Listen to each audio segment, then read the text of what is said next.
Okay, this video is going to be a little bit different from what I have done before. I recently got some news from my medical team, and it made me start looking back over the last few years, the ups and downs on this. So I thought I would put together a little something about that and give you a little bit of background.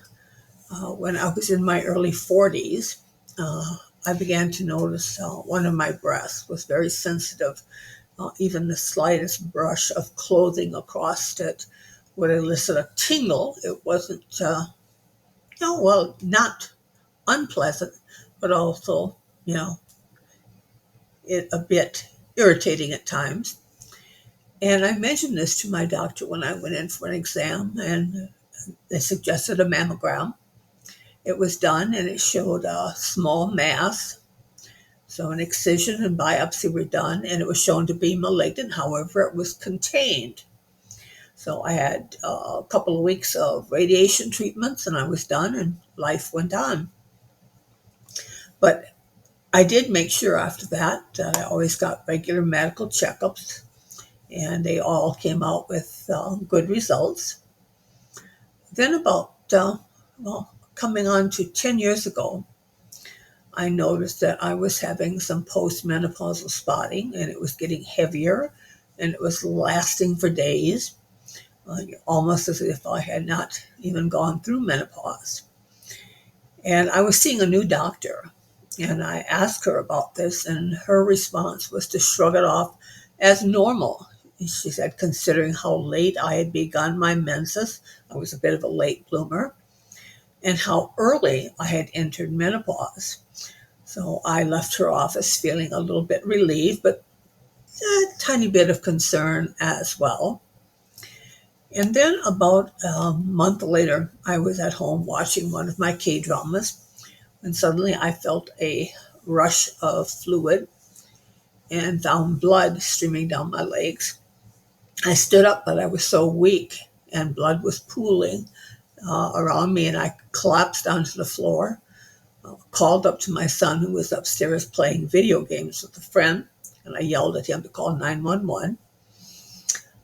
They arrived very quickly, and without that usual checking of vitals before transport, they loaded me into the ambulance.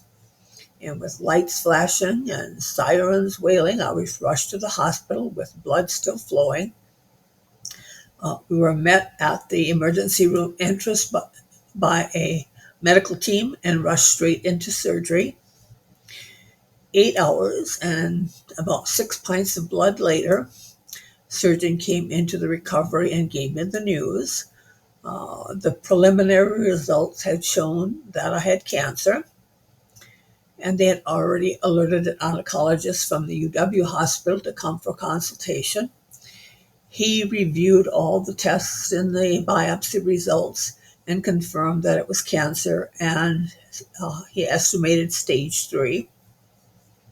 Now, this happened just slightly before Christmas, so I kept telling myself that I would wait until after the holidays and tell my family. Then I did not want to spoil the holidays with any bad news.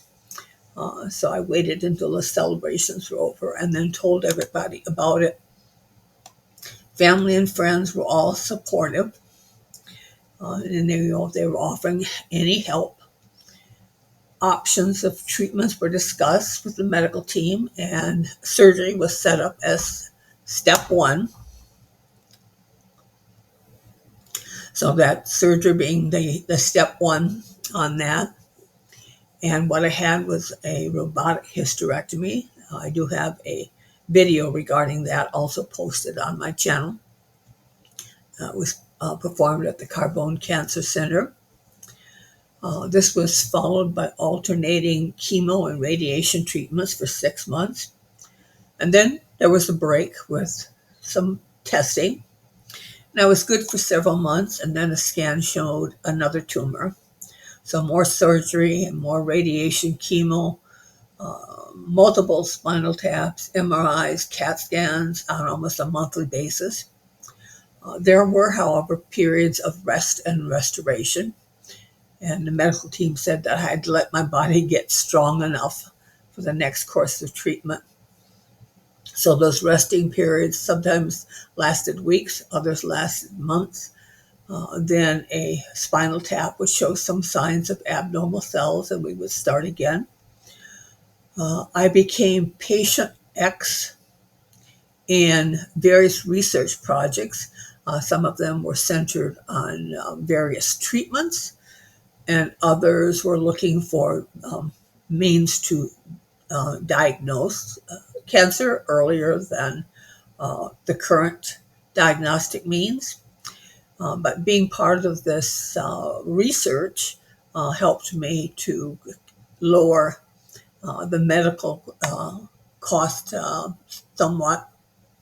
I also joined a support group, and we helped each other. We learned how to respond to family and friends who all had their stories of someone who had had such and such treatment and would, ask why I didn't try those methods. I also learned how to ask for help, something that I'd always been reluctant to do. I learned that humor was a source of both comfort and strength.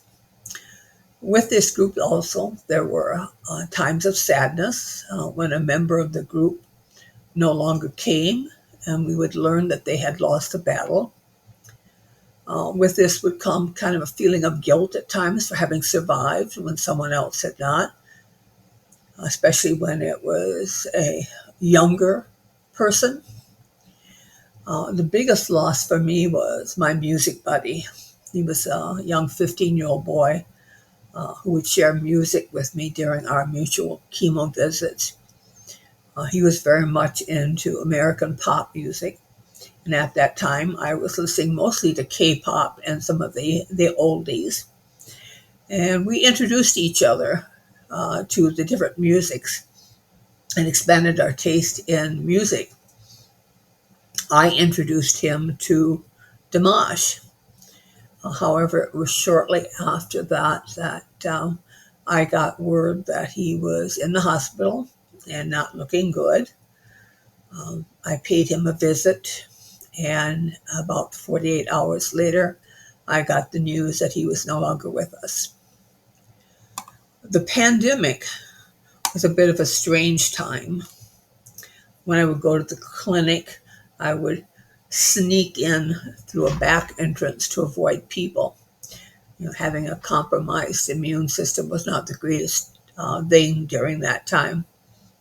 And occasionally, the mobile lab would come to me and techs in, I call it hazmat type apparel would come. They would draw blood, get urine samples, do other types of testing. So I did not have to go to the hospital all this time.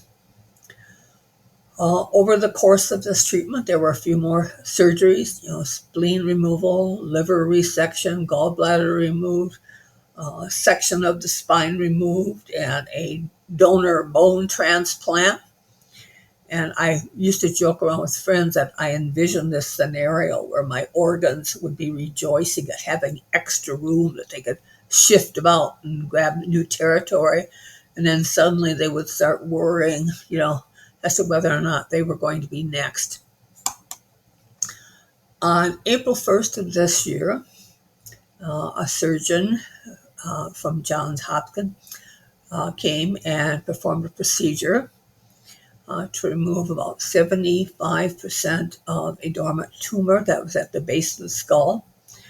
This particular tumor had impacted much of my functions. Fingertips were numb, my balance was off. I would get what I called the elephant legs.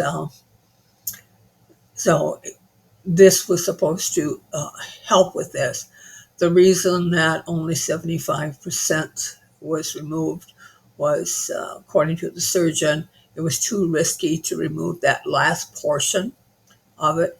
So now we're in a kind of a wait and watch period where I'll have scans every few months unless something were to trigger a change to that. However, it had been noted that during that surgery, as well as in a couple of the other surgeries that I had had, I had experienced moments of heart cessation. And the anesthesiologist and cardiologist had reviewed the records and had ordered a new series of tests. I had 3 days in the hospital of all sorts of tests in the cardiology area. And the findings on that was that I had CHF, congestive heart failure. And I'm told that that is sometimes a result of chemo treatments. So sometimes the cure can also cause other issues. But I'm living with a very positive mindset, making sure, however, that my affairs are in order. And with a touch of humor, I'm beginning to strike things off a very long list. Uh, and I think for every two that I strike off, I add another onto that list. And there are times when I think that perhaps there is indeed a higher power, and that higher power thinks that there's still something that I am fated to do that I have not done yet. So I will just keep that thought in mind. I am a bit of a fighter. I'm stubborn. Ask any of my siblings, and they'll tell you that I am definitely a stubborn person. And cancer has picked on the wrong bitch.